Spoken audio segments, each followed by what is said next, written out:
आप सबने कथा सुनी ना कल कि पांडव वंश में एक एक करके सारे पांडव स्वर्गारोहण करते करते पतन की ओर चले गए। द्रौपदी का तो पतन पहले ही हो गया, कारण द्रौपदी ने उपहास किया था। कहते हैं स्वर्ग में वही जाएगा जिन्होंने जीवन पर्यंत कभी असत्य ना बोला हो, किसी की निंदा ना करी हो, कभी पाप ना किया हो, कभी सपने में भी किसी का बुरा ना चाहा हो, वही शरीर स्वर्ग जाएगा। और पांचों पांडव द्रौपदी को लेकर स्वर्ग की ओर आगे बढ़ गए। कुछ दूर गए, आगे आगे युधिष्ठिर जी और पीछे पीछे पूरे उनके बंधु। अचानक दृष्टिपात हुआ तो क्या देखते हैं, द्रौपदी का शरीर गलने लगा। हिमालय की बर्फीली पहाड़ों में द्रौपदी का पूरा शरीर गल गया और द्रौपदी वहीं पर नष्ट हो गई। सौनक को आश्चर्य हुआ।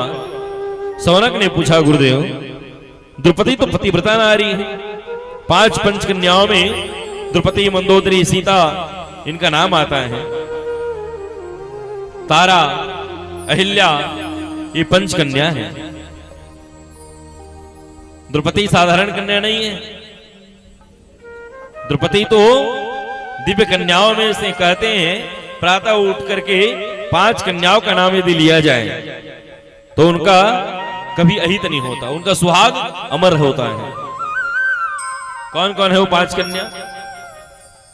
हाँ बोलो ना, वो 5 कन्या कौन कौन है? पहला है मंदोदरी, वेद में लिखा है। हाँ, मंदोदरी का नाम लेने से कल्याण होता है। और एक है ये द्रौपदी, एक है तारा। तारा को जानते हो ना? तारा कौन है? हाँ, तारा किसकी पत्नी है? बोलो। ये राम की कथा का एक अंश है। तारा किसकी पत्नी है? बाली की। तारा बाली की पत्नी है और रोमा सुग्रीव की पत्नी है। तो मंदोदरी, तारा, अहिल्या और द्रौपदी, इनका नाम लेने से, सीता इनका नाम लेने से पाप नष्ट होते हैं। स्त्री के द्वारा यदि कोई कृत्य हो जाए ना, और यदि इनका नाम ले लिया जाए तो फिर उन स्त्री का जो सुहाग है वो तो अमर रहेगा ही, लेकिन उस स्त्री पर किसी प्रकार से लांछन नहीं लगता। और आज विडंबना यह हुई कि द्रौपदी का पतन हो गया। कारण स्वर्ग का नियम है, तो नियम को तो पालन करना पड़ेगा। द्रौपदी ने जीवन में कोई पाप नहीं किया, लेकिन एक पाप उनसे हुआ था। उसने भरी सभा में अपमानित किया, अवज्ञा करी थी दुर्योधन का। और द्रौपदी के मुख से एक शब्द निकला था। एक ऐसा अनुपम नगर बनाया गया, एक ऐसा महल बनाया गया जिसे देख करके सब आश्चर्यचकित रह गए।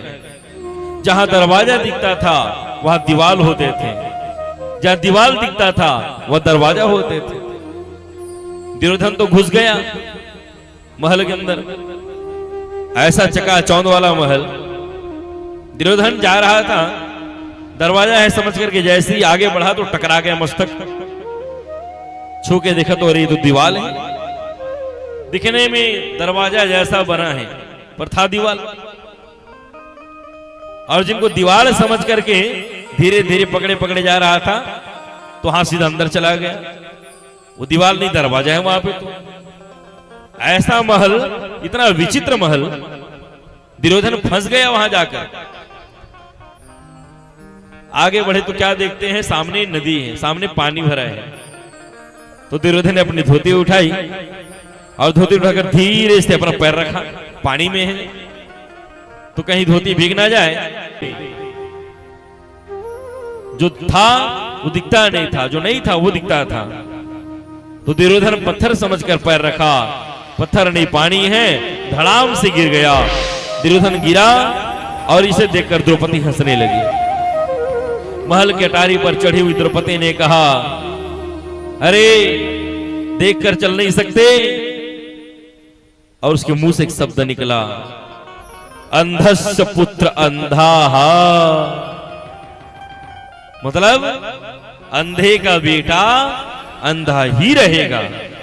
यानी धृतराष्ट्र का बेटा, धृतराष्ट्र अंधा था तो धृतराष्ट्र का बेटा है दुर्योधन। द्रौपदी ने उपहास करते हुए कह दिया, अंधे का बेटा अंधा रहेगा। इन केन प्रकारेण, आखिर उसका फल ये निकला, स्वर्गारोहण के समय उसी एक पाप के कारण उनका पतन हो गया। नकुल सहदेव का भी पतन हो गया। क्यों? निहत्थे शकुनी को और निहत्थे द्रोणाचार्य पर वार किया था। भीम को भी अपने आप में बड़ा अहंकार था और भीम ने कई बार छल किया था। भीम का अपराध क्या था? भीम ने अपने गुरु के प्रति छल करते हुए अश्वत्थामा नाम के एक हाथी को जबरदस्ती मार दिया। हाँ, युद्ध में लड़ते लड़ते बाण लग जाता, गदा प्रहार हो जाता, मर जाता, अलग बात थी, वो वीर गति को पाता। लेकिन जाकर के जानबूझ करके बैठे हुए हाथी को मार डाला, तो पाप किया कि नहीं किया? अस्तु भीम का भी पतन हो गया। पर अर्जुन तो भगवान के अंग संग रहने वाला था। अर्जुन ने भला ऐसे कौन सा पाप किया रहा होगा? तो अर्जुन ने कोई बाहरी पाप नहीं किया था, अर्जुन को अहंकार का पाप हो गया था।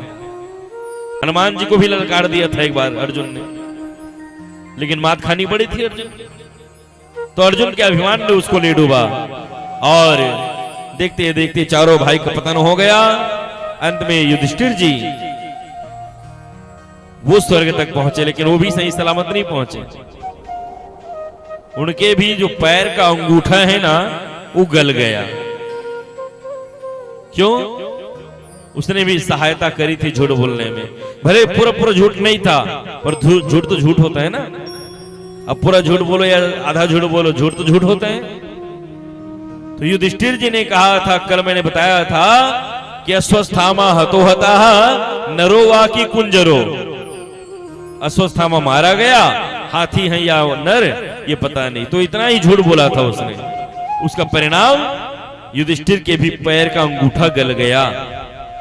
लेकिन जैसे तैसे युधिष्ठिर पहुंच गए और स्वर्ग के दिव्य धाम पर उनका वहां पहुंचना होता है। ऐसा कहते हैं कि कोई स्वान उनके पीछे गया तो धर्मराज ने उनकी परीक्षा लेनी चाहिए और कुत्ता भी धर्मराज बनकर प्रकट हुआ, तब जाकर युधिष्ठिर को प्रवेश मिला था। भांति भांति की कथाएं आती हैं। आइए आगे बढ़ें। वहां पितामह भीष्म भगवान की स्तुति करता हुआ अपने अंतर ज्योति को प्रज्वलित करते हुए दिव्य देह से ज्योति निकली और भगवान के श्रीअंग में समा गई। पितामह भीष्म भी समा गए। यहाँ कुछ काल बाद विदुर जी आए और विदुर जी ने आकर के देखा कि जिन पांडवों को मारने के लिए धृतराष्ट्र के पुत्रों ने इतना एड़ी चोटी एक कर दिया था, इतने षड्यंत्र रचे गए, यहां तक अंधे धृतराष्ट्र ने भीम को मारने के लिए विष खिलाया लड्डू में, भांति भांति का उपक्रम किया गया, लेकिन आखिर वही पांडव ही उनकी सहायता करें। तो यो विदुर ने आकर के कहा, हे धृतराष्ट्र, अरे तुम्हें तो लज्जा से डूब मरनी चाहिए। जिन पांडवों के पुत्रों को तुमने इतना अत्याचार दिया, जिन तुम्हारे पुत्रों ने मिलकर पांडव को कितना सताया, और वही पांडव तुम्हारी सेवा कर रहे हैं। धृतराष्ट्र, तेरी आंख नहीं है, पर इतना तो बोध होना चाहिए कि तुमने जिनको मारना चाहा वही आज तुम्हारी सेवा कर रहे हैं। धृतराष्ट्र को आत्मग्लानि हुई। गंधारी